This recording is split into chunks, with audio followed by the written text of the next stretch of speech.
जब कभी हमें भूख लगता है तो प्लेट में खाना खाने लगते हैं, लेकिन कभी कभी खाना बच जाता है। ऐसे में हम अपनी प्लेट को ही फ्रिज में रख देते हैं या फिर उस बचे हुए खाने को दूसरे बर्तन में करके फ्रिज में स्टोर कर देते हैं ताकि भूख लगने पर दोबारा उस खाने को खा सके। ये बात तो बहुत अच्छी है, लेकिन फूड हमारी सेहत के लिए अच्छा नहीं है और इसका कारण सबको पता होना चाहिए, नहीं तो आपको बीमार हो सकता है।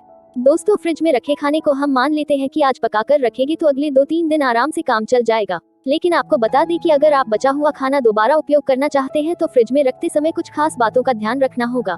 लंबे समय तक खाना फ्रेश रखने के लिए आमतौर पर हम अपने फ्रिज में कच्चा और पका हुआ दोनों तरह का फूड साथ में रख देते हैं। जिस रो में कच्ची सब्जी रखी है और उसी के बराबर में पकी सब्जी भी रख देते हैं, लेकिन ऐसा करने से हमारे फ्रिज में बैक्टीरिया के बढ़ने की वजह बन सकता है। इसलिए कच्चे और पके हुए खाने को अलग अलग रो में और अलग बर्तनों में ढक कर रखना जरूरी होता है, ताकि कच्चे फूड के बैक्टीरिया पके हुए भोजन में जाकर उसे दूषित ना कर सके।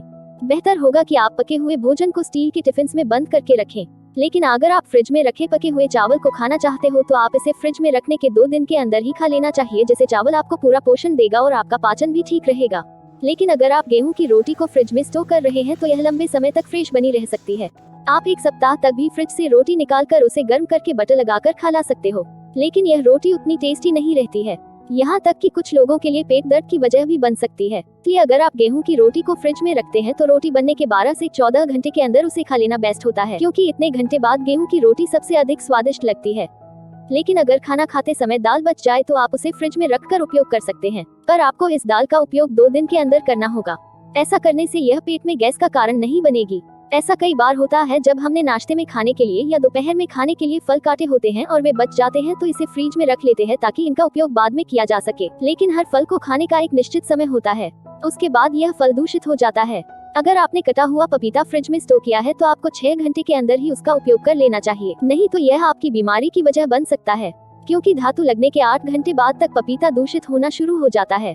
इसमें कुछ ऐसे रिएक्शंस होते हैं कि यदि आप इसे 12 घंटे बाद खाएंगे तो यह कटते वक्त जितना गुणकारी था इस समय उतना ही हानिकारक हो जाता है। यह आपके शरीर के लिए स्लो पॉइजन यानी जहर की तरह काम कर सकता है। लेकिन सेब को काटने के बाद ज्यादा देर तक रखा जाए तो उसमें ऑक्सीडाइजेशन होने लगता है, इससे उसकी ऊपरी परत काली होने लगती है। हालांकि इसमें कोई खास नुकसान नहीं होता है, लेकिन सेब को कटने के बाद 4 घंटे के अंदर ही खा लेना बेस्ट होता है। आप ये बात हमेशा याद रखना कि किसी भी फल को अगर आपने काट दिया है तो उसे 6 से 8 घंटे के बाद नहीं खाना चाहिए। फ्रिज में रखी हुई पकाई गई सब्जियां भी जिन्हें पूरी तरह बर्तन में ढक कर रखा गया हो, उन्हें भी 24 घंटे के अंदर खा लेना चाहिए। लेकिन अगर आप खान पान में जुड़ी इस तरह की गलती करेंगे तो फूड पॉइजनिंग से ग्रसित हो सकते हैं और आपका पाचन तंत्र कमजोर हो सकता है और आपको बार बार बीमारियों का सामना करना पड़ सकता है।